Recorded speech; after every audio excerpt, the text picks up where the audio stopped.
and welcome to the 21-day challenge, all about realizing how important it is for us to live a disciplined lifestyle. Now, let me tell you something. I was wondering if I am the right person to do this challenge today, and that is the emotional discipline.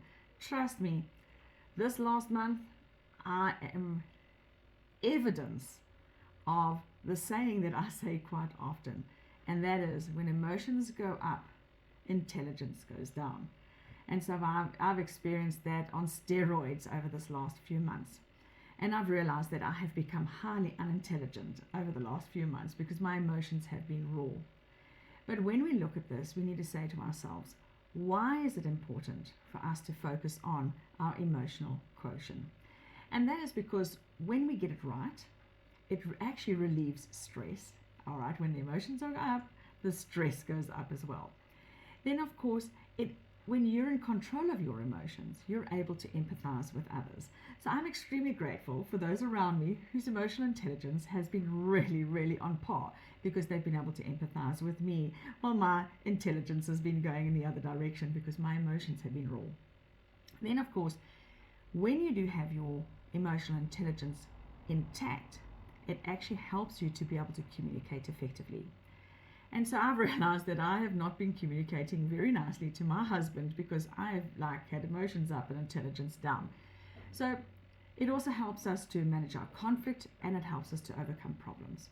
So in this challenge, I'm going to ask you over the next week. We learned yesterday about the triggers. So I hope you've been journaling and finding out what are your triggers. That's one of the things that I've been working on. And once you identify your triggers, so I hope you've been journaling, identifying your triggers, I want you today to say, what are my reactions or what are my responses? Because I've had to work this last week and realize that I am in an overreactive state because of circumstances that are on top of me right now. But you know what? I still have to make sure that I take 100% responsibility for my own emotional response. So this week, look at those trigger points and show yourself, how are you reacting or responding? What effect has it got on you emotionally?